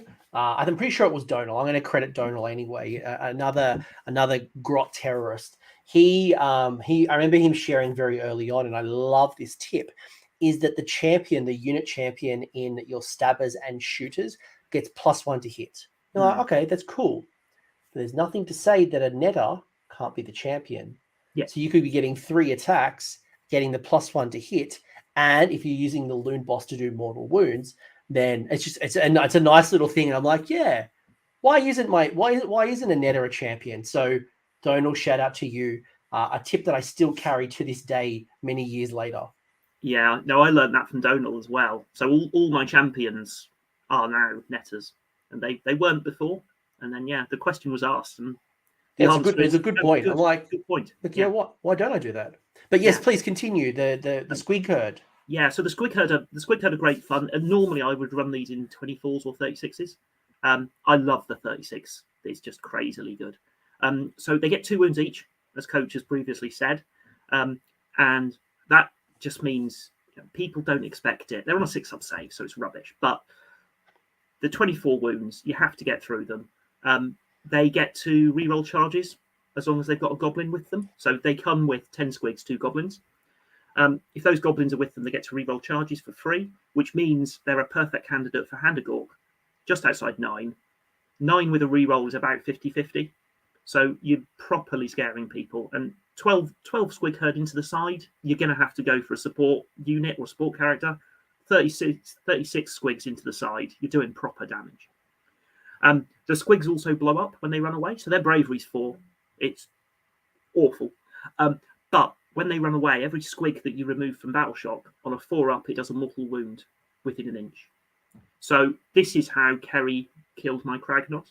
So I charged in, I did 18 wounds to a huge Squig Herd, and then the rest of them blew up. And she did 8 mortal wounds to Kragnos. And then after that, Kragnos is just dead, because 10 wounds left is easy to kill. Yeah, and you don't inspiring presence. Like you want them to fail that. Like unless you're holding an objective and it's the difference. Like you just let it go through. You don't spend the inspiring presence, and the amount of mortal wounds you can do, especially when you start going into 24 or 36. They're a massive anvil. No one really wants to fight a big block of Squig Herd because it's a waste. Yeah. But when you engage with them, because you just can't shoot them. Most armies can't shoot them and take them off, so you got to engage them, and then they can. Their bite attacks are actually pretty decent. I actually don't mind them in combat, and then they do mortal wounds out. So I think they're really good value.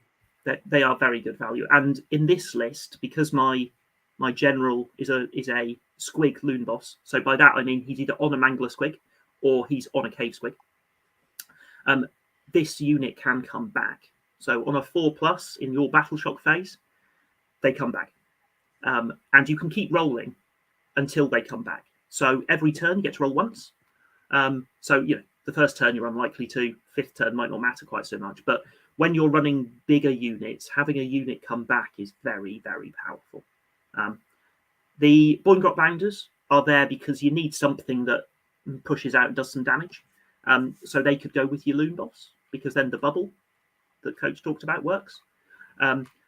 Just charge them in. They do 4-ups. They do mortal wounds on the charge. So if you get 10 of them, you're doing 5 mortal wounds on the charge. And they're not bad when they charge. The Lances are not bad. The Squigs on the bottom are perfectly reasonable. They have 2 attacks, rend 1, damage 1. So they're going to go through stuff. So they are your hitting unit. They are the hitty. They're perfect for Conquer. Especially if somebody's left a small battle line unit behind, you might choose Conquer, you might choose Broken Ranks. The Boingrot Bounders are fast enough to get those battle tactics that people may not think you're going to get. Of course, outside Jaws of Mork, which is where I'm playing in this, you're doing 2d6 for movement and then 2d6 for charging. So it is very random. With Jaws of Mork, you get to re-roll the 2d6 for moving, which is great. And if you take a Loon Boss and Cave Squig, you can give them add 3 to move as well. So there's a ways of making the Boingrot significantly more, what's the word I'm searching for? Significantly less random. So significantly more likely to do what you want. I do want to quickly mention Hello World makes an interesting point, and I don't disagree with them.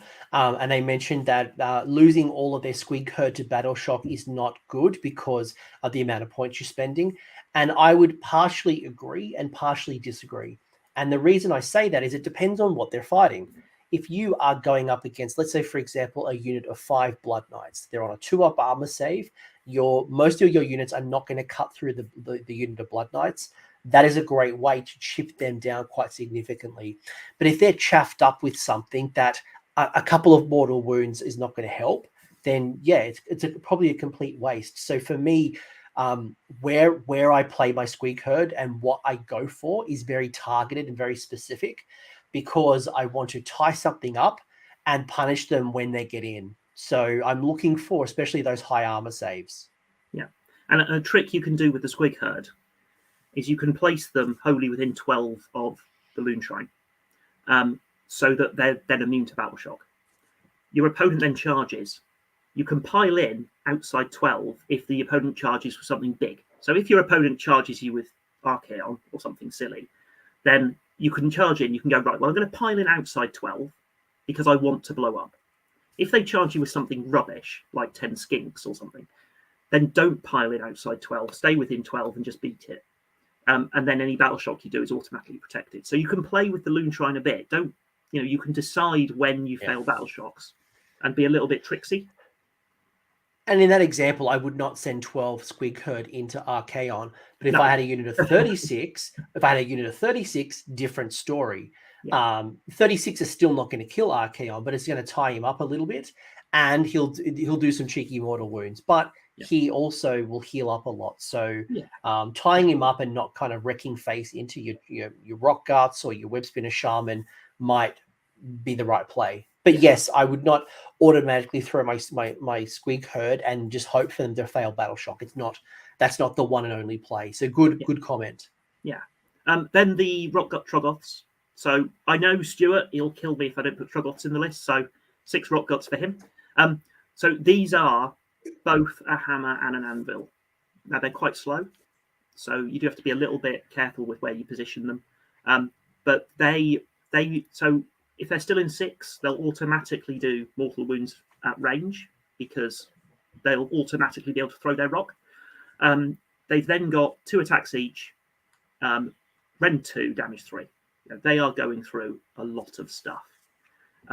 In this list, they don't come back, but in a list where you're using the Dankhold Trog boss, if you have 6 Troggoths or even 9 Troggoths, they come back, and they'll come back in halves. So if you run 9 Troggoths, you get 5 back from the Loon Shrine. And it's great fun playing an opponent and then having them kill 9 Troggoths, which is not the easiest thing in the world. It's 36 wounds. To have 5 of them then come back. And to mention, we said, right at the start of the lists, if you wanted to kind of move this away from soup and go more competitive, you would really double down on the Troggs. You would go 2 or 3 units of rock guards. You'd probably have a unit or 2 of fell water, maybe a couple of units of 3 fell waters. I love fell waters vomiting over the lines of things like stabbers. I think that's a really nice little play because they also get the -1 to be hit. But you want them coming back because the rock guards have that 5+ ward save to wounds and mortals, and they've got 4 wounds, right? So that's great for rally. Really good for rally, and then being able to heal them up under the bad moon and all that stuff. But the key to Troggs is being able to bring, your opponent finally kills that unit, then bringing them back from the Loon Shrine, and then gawking them back up into combat or up the table. It takes a lot of resources to take down 6 or 9 rock guts. It's a lot of resources. It's a lot of wounds. What are they? 5+ armor save, 5+ ward save. Throw all that defense on them. So they're on 4s. They heal on a 4+ D3 wounds. So they're a big anvil. Yes, yeah, and they are a great fun unit. And the both the Troggoths, so the Fell Waters and the Rock Guts, are also really, really gorgeous models. I mean, the Rock Guts, I've got 6 painted and another 9 on the painting table. Every one is different. They're a lovely kit. You're not getting the same model, the same monopose model throughout. They're lovely, and they'll get loads and loads of play. The Sneaky Snufflers I've already mentioned. So the Sneaky Snufflers add 1 attack to the Moon Clan. So that's the Boy Got Rounders, Squig Herd, the Shooters, the Stabbers. So early on, you give add 1 attack to the Bounders, probably. And then later on, you'll give add 1 attack to the Squig Herd and the Shooters and the Stabbers when you're trying to defend. The add 1 attack is on any profile. So the Boy Got Rounders have their Lances and have their Squigs. So you get add 1 attack on each one of those. It's worth calling out though that it's only in melee, so you can't you can't use Sneaky Snufflers on the archers to make them 2 shots. It's only buffing melee. Yes, yeah. The shooting in the Gloomspite Gitz list is not very good. It's not why you're taking the list. No, like if you really need shooting, that's where Scragrock comes in. Or I'm looking at something like the Killer Bows from the Auric War Clans to give me a bit of range damage because you just don't have it. Yeah. And then we've got Rippers. So I love Rippers. I've waxed lyrical about them already. They are a superb underworld warband, and now because the minimum size of Squig Herds and Squig Hoppers has increased. So it used to be 6 Squig Herd and 5 Squig Hoppers. No longer, it's 12 and 10. It means the number of units we have around the 70-point level is really small. It's Sneaky Snufflers and it's Rippers. So we're limited in what we've got as very cheap throwaway units. I used to throw away units as 6 Squig Herd like they were going out of fashion, and you just don't have that anymore. So the Rippers fill the gap that appeared because of the change in minimum unit size. Which is great. They're a lovely model, and they remind me of my Git mob as well. Now, I've got 120 squatted Git mob in the shelves, so it's nice to bring some Git mob back. Yeah, in Hades, we've already talked about the 6-inch piling. We've already talked about the fast movement. It's just the Rippers are a good choice, and I previously mentioned as well. I love that they're not battle line, which means that when I'm using them as a screen, I'm not giving away broken ranks as a battle tactic. Which is where, if I'm using like the Squig Herd, your Squig Herd, I'm giving away VP when they die because they're battle line. So screening with your battle line is not always the right place. Any way you can bring in something cheap like that, like Aether Wings, whatever it might be in your army, really good choice. I think for me, again, if I'm going the spider route, I'm going double or triple spiders. If I'm going in a grot build, I'm boosting up those stabbers and having more of those stabbers. The Sneaky Snufflers for me probably wouldn't come in until I'm going in big numbers of stabbers. mostly because you're buffing up units of 20, so they're not like, for me it's a bit Yeah. But having a loon boss on foot giving the mortal wounds is a great little combo with the stabbers for me. And if I'm building around the squigs, especially the mangler squig, I want either a wizard to have squig lure. I want to get myself maybe a colossal squig, or I'm going, a couple of just mangler squigs, because he will not because he's fighting alone essentially, and he will not do as much as you think. I always find he works better with twos, whether it is a loon boss on mangler with a mangler or a loon boss with the colossal. He needs a friend, and the spider is not always going to be that friend that runs up and supports.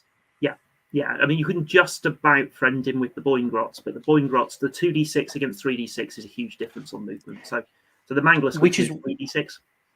Which is where the Colossal moves 4d6. So, not having to worry about really, having to re-roll a charge, because you're usually going to be within 3 inches. Or you might bring yourself in some piggies. I think the Bone Splitter piggies might be worth considering, or even Gore Grunters that might go up the board with it.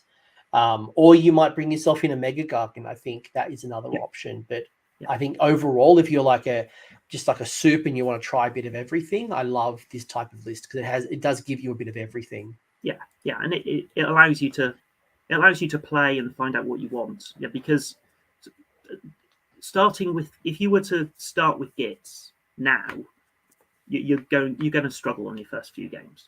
Now, hopefully the new book's coming out, so hopefully we'll get a new book, and that should mean, based on the books we've got so far, that should mean that we come back to being sort of parity. But the Gitz are always a random army. They always will be. If you don't like random movement and you don't like d6 damage, you're in the wrong army for Gitz. They won't. Sometimes they won't do what you want them to. I think the other call out as well would be someone like Scragrot, because Scragrot has a 6 wound wizard. He has a 4-up ward save. He has a 30 or 28-inch range attack. So his shooting attack is awesome. Being able to steal artifacts is great. I love that spell. And being able to generate command points if he's a general as well. I think just overall, Scraggy is a really good choice, especially in some of these metas where, you are shooting and sniping your heroes. If you're getting a Fungoid Cave Shaman, Scragrot the Loon King, and then something like the Webspinner Shaman or the Troggoth Hag with the Amulet of Destiny, you've got some really durable heroes. Because I wouldn't put that on a 4-wound hero, but you've got some tanky heroes that'll survive you. And Scraggy gets pluses to cast, so you get +1 to cast. Put him on Arcane, you're on +2.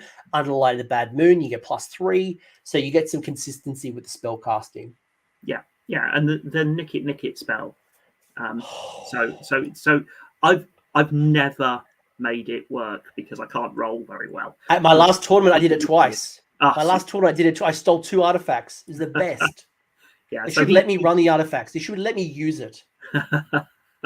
So it's superb. It's really good. I mean, I at Facehammer with my War Clans, but I was playing Seraphon and they got rid of my Amulet of Destiny on my Maw Crusher, and it makes a huge difference. With the Amulet of Destiny at the moment is on some very big creatures, and Scraggy can definitely get rid of it. And he can, as you say, he can get up to a reasonable plus to cast, and then against Behemoth, they're not stopping a 10 cast very often. I think the other change that I would make in your list, if it was my Stiper list, is I mentioned my love-hate relationship right now with Scuttletide. I'm not a big fan of Scuttletide. In your list, I would more likely bring in the Arachnarok Cauldron to give my Webspinner Shaman the Cauldron, or I think something like Soul Snare Shackles would be a good option, because you're looking at, if you're blocking off the board with Grots, you could start blocking off charges with Shackles, as opposed to what Scuttletide used to do for me, which was block off the board. Yeah. So the list that I ran at Facehammer had Scuttletide, the Cauldron, and Emerald Lifeswarm.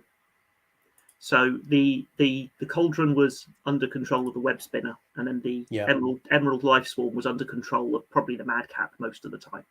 And it just meant the Cauldron damages people, damages you mostly, and then the Emerald Life Swarm brings it all back. And so you weren't really getting injured too much. And the Cauldron's a great shout.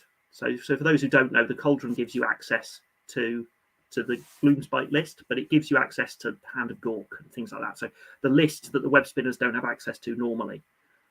And there are some very good spells in there. And another threat for Hand of Gork is very powerful. Yeah, for me, like it's, I mean, if you can either build offensive Gitz and you're either doing mortal wounds from spiders, you're doing high damage either from high attacks or high rend from the Troggs or the Squigs, or you're doing what I play, which is the board control of the Gitz. So I'm doing lots of bodies, debuffing with minuses all around the board, clogging up the board with endless spells, like I mentioned, the shackles. I used to run Palisade back in the day, and there's a few others that I would kind of just like zone off the board and make your life a living nightmare to try to get onto the objective. And when you got onto the objective, I've got like 60 or 40 bodies throwing -1, -2 to hit. And it just takes you so much time and resources to reduce a unit of 40 goblins. And when they die, I'm like, I don't care, because 20 of them are coming back, and I'm going to hand up Gork and we'll do this all over again. Yeah, and that's one of the reasons I really like the Gitz, and I keep going back to them, because Gitz are not an army you can ever get bored of. That there isn't one build for Gitz, and there isn't even one playstyle. You have got everything you need in a Gitz army, and if you've got a good mix from the Gitz, you can do anything you like at a tournament, and you could run Gitz for a year and be playing completely different play styles at every tournament you went to, and you can't get bored with Gitz. They always give you options. There's so many different ways you can play. I mean, I've played 12 games, and all of my lists, apart from the Facehammer one, because it's 5 games in a row, all of the lists have been completely different. So you can absolutely always change. So if you were, and I'm just thinking this like to bring us home, I've got some ideas. If you were going to build a tournament list, like you wanted to do well at a tournament, because I know you brought a bit of a low list to discuss, and we've had some really good talk about your experience at tournaments, right? If you were going to run Gitz and want to do well, let's say you were aiming for 3-2 or even 4-1. I think 4-1's a bit of a stretch. With luck and with timing, you might get it. But what does it look like for a Gitz player who wants to be competitive? I think for me, probably a Mega Gargant has to be in there. I think right now, one Mega Gargant. It's just a shame I can't give it the Amulet of Destiny like it's an ally, or I can't bring in the Mercenary. I think I'm looking at Mortal Wounds. I need to have a bunch of Mortal Wounds to handle the meta. I don't want to have too many cheap monsters. I don't want to be giving away too many VP. So I want to have monsters that are durable and survivable, whether it's through Amulet of Destiny, whether it's a high armor save, whether it's just a lot of wounds. What are the other elements that you would have if you were going to build a Gitz list that did well at a tournament? Yeah, so I definitely agree with the Gargant. We've got 4 Gargants are currently top of the meta, or very close to top of the meta, and they're consistently going 4-1-3-2. So if you can take 25% of that army and put it into the Gitz army, why wouldn't you? So yeah, you've got to bring a Gargant if you want to have a chance, and you can bring any of the 3. I mean, my preference it'd be Kraken. My preference would be Kraken, but you could get away with any of them. Having brought the Gargant, I wouldn't bring another monster. So I would then not take the Mangler Squig, or I wouldn't take the Arachnarok, because one monster is very powerful in Ger. I think there are diminishing returns because you're giving away +1 every time you lose one. But there we go. Maybe the Troll Hag. I'm still Possibly. high on the Troll Hag because she's 16 wounds, she heals D6 a turn, and you could give her the Amulet of Destiny. So that's a really tanky. So that means you've got 2 tanky heroes. Yeah. But outside of that, I would probably. But that's like 1,000 points.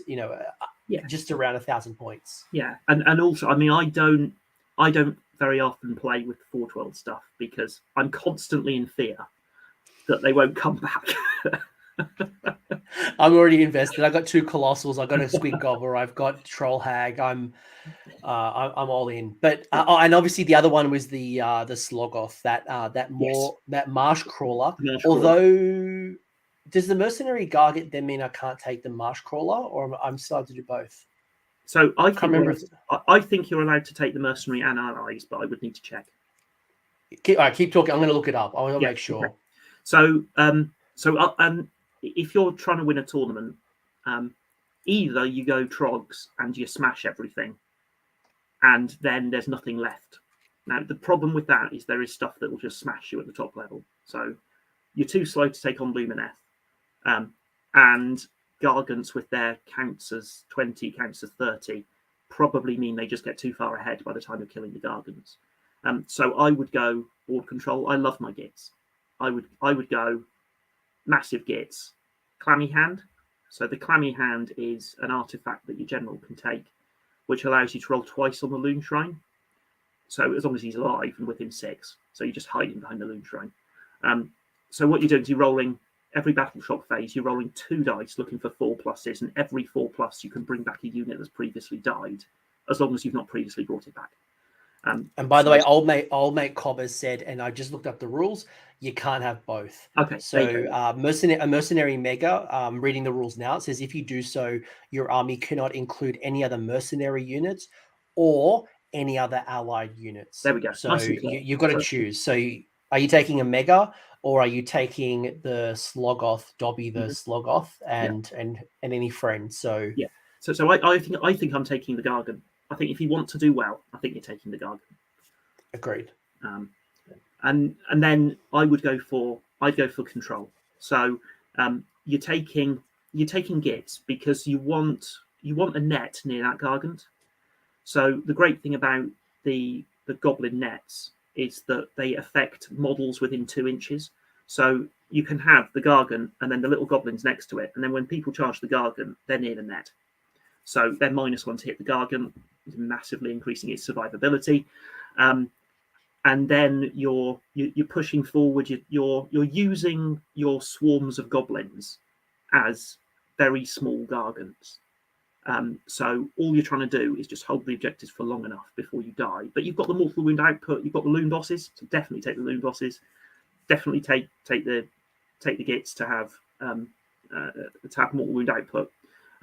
I have never got on with Fanatics, so I can't comment on whether they're good enough. But you do want to take the Spore Splatters. See, I love Fanatics, and I love the fact that I think probably one thing that's in their favor right now is all-out attack. So if you have that,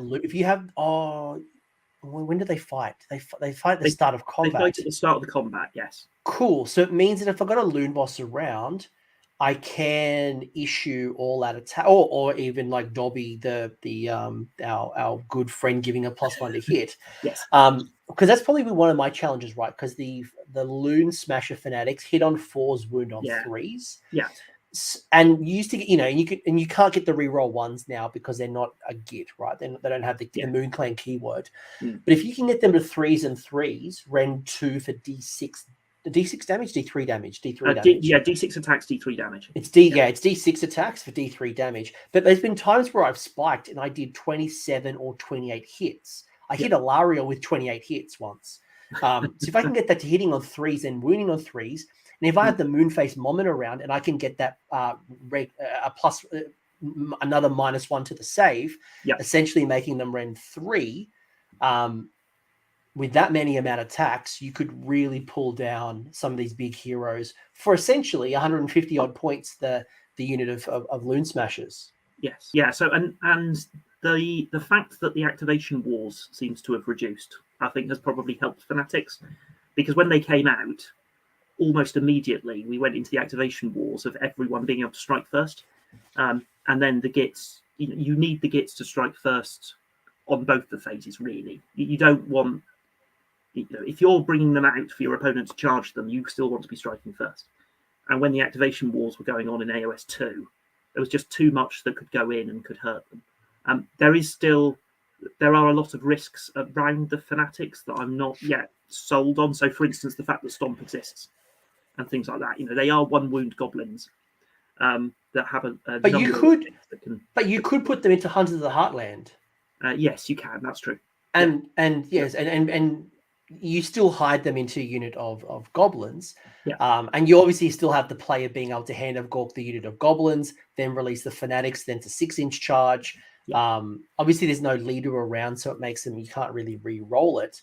Mm. But yeah, you could Hunters of the actually that's a really good call. Actually, that's Yes. a really good call. If you were going to run fanatics, you probably are going to Hunters of the Heartland, so they can't get stomped. Yeah, because that could remove 3 of your 5 fanatics before Yes. they start swinging, and that would kill me. Yeah, no, you're right. You definitely. I hadn't thought of that before. So you definitely want to put them in Hunters of the Heartland. Yeah, it doesn't work elsewhere, does it?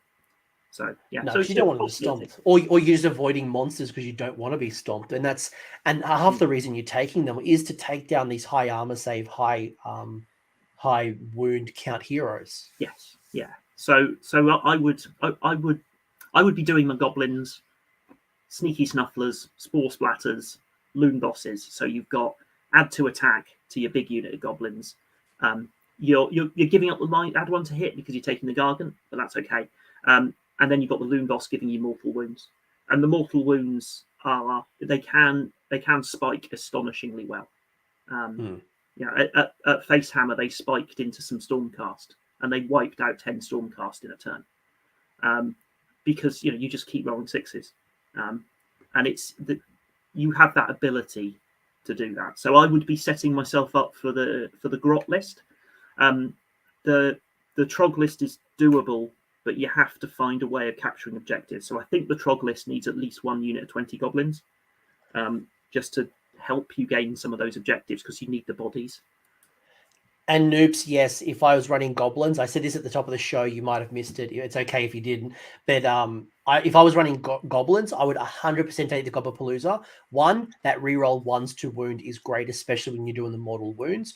Or alternatively, you've also got the immune of battle shock. I think it's on a 3+. So getting an additional inspiring presence, air quote there, means that I can run more of the hordes and have not have to worry about heavy battle shock. So it's not nearly as bad. I think the Troggs, I think you're right. You're really running around with like 6 and 9 blocks of Troggs. You're not running lots of units of 3.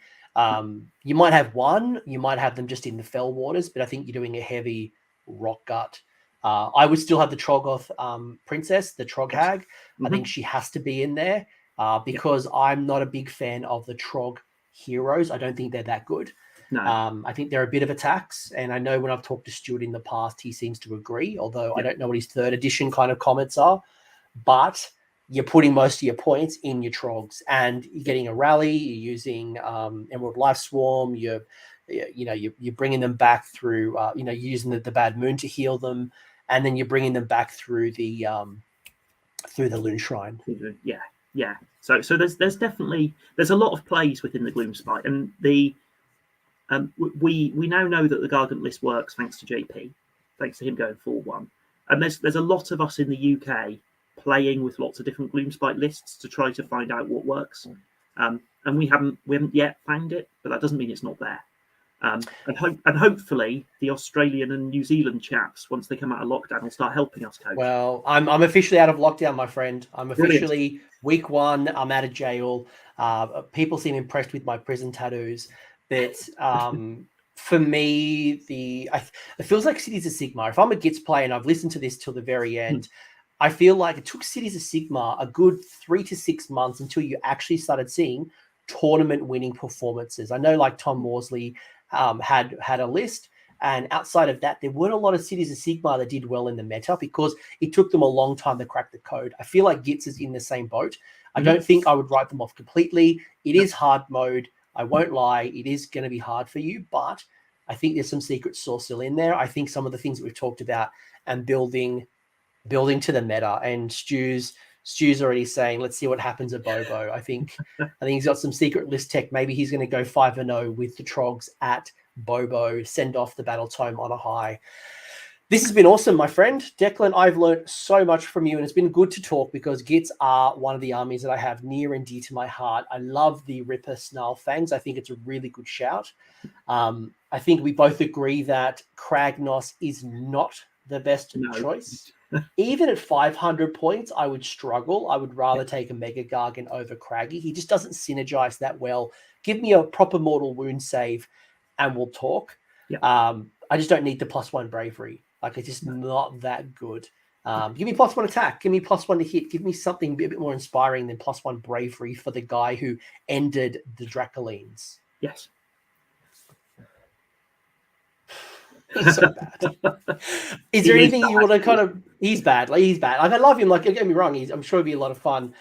People want to see you. People want to see your models, and that's probably a good way to say that. I've got his Twitter handle below. Check out Declan. I'm sure Declan is going to show a whole bunch of photos of his army. They look lovely in the back, but let's do a proper zoom in. Any shout outs? Any people you want to call out? Any games clubs? If people want to talk to you more, Twitter is obviously the place to be. Yeah. So Twitter at Declan and Eeyore. WhatsApp. So we've got a Gloomspite Gitz WhatsApp, and Stuart runs a Trog WhatsApp. There's loads of positivity in there. We all love talking about Gitz, and it's never, very occasionally, it's a little bit negative, but in the main, it's very positive. We all help each other. It's great. My local club is Age of Chumps, so it should give you an idea of our level of gaming. That's not brilliant. It's because your opponents are chumps. Yeah, so yeah, that's why. We'll go with that. And just thanks to all the people who've been running tournaments straight after COVID. So Alex Jones at the at Carnage, superb events, great fun. Russ and Byron at Facehammer was great, and all the stuff that Rob runs at the Honest Wargamer. It's a lovely small little venue, but if you're ever near Nottingham and he's got a tournament on, go to it. They're great fun. Yeah, you guys are you're in the groove. Discord is telling hello world, and Discord is saying you must join my Discord. So come talk Troggs. But more importantly, let's bring it home. This last question. I have my response, and I love it. I think it's the smartest thing that I've ever thought of. But what do you use for your bad moon token? So I use the Benevolent Moon spell, the endless spell, because I never use it. So I use that as my moon token.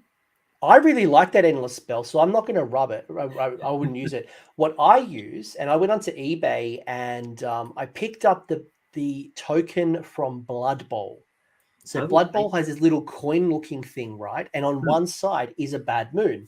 So it's just a little flat token. I picked it up for like $1 on eBay because like there's bit sellers, right? Yeah, and it looks great. But my favorite still at a tournament is a gentleman in New Zealand who brought a helium balloon tied to a rock, wrote "Da Bad Moon" on it, and literally, I think it was Sean. One of the Sean's had it. Literally had a helium balloon moving up the table tied to a rock called "The Bad Moon." It was the greatest thing I've ever saw.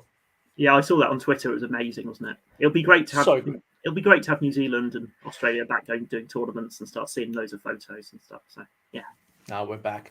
But let's bring it home. I'm in my Gitz shirt. I'm all about getting the Bad Moon. I am excited to talk about them. I'm going to buy myself a Sloggoth, I think. That's just such a good ally. Oh, that's a good call as well. Stuart's saying that he uses the old Skull Pass Bad Moon 10. That's a good shout. That's a good idea. Yeah. It's a really good one. If people want to talk more, go check out Declan, Twitter handle below. Ask him for the WhatsApp. I will not put it into the YouTube channel because I don't want bots to get into to get the public URL. So maybe message Declan, message Trog, go find the secret cult that is Gloomspite. Let me know what everyone's thinking. If you have a list, if you agree or disagree with us, if you think spiders are the best and I've missed out on something and there's maybe some secret source that I'm not talking about, or maybe you're angry at me because I didn't talk about Ale Guzzler Gargants. And fun fact, I did have a mirror match. I think I've only ever had one mirror match, and that was against Nathan Prescott at Adepticon. That's right, an Australian and a Brit in America fighting at the last round of a tournament. And we had double Loon Shrine, which was hilarious. And I trashed his Ale Guzzler Gargant, and it was the thing that won the game for him. Like, he made like a long bomb charge. He didn't roll the double, and he beat me. And I'm like, all right, well played, Prescott. Yeah, funny bloody Ale Guzzler Gargant. All right, I'm going to end the show. All right, thank you all. Let's find the little outro video. Until next time, roll your triumph and remember it. I never do. Declan, thank you. Cheers.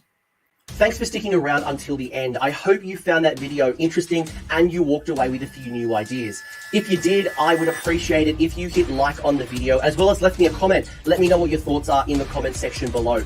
The conversation will continue over on Discord, so links down below in the episode description if you want to join the Discord and continue the Age of Sigmar conversation. I want to give a massive shout out as well to these absolute bloody legends, these champions who have continued to support me through Patreon or YouTube members. That is going directly into supporting the maintenance and the growth of this channel. So thank you very much, guys. Much appreciated. And until next time, roll more sixes.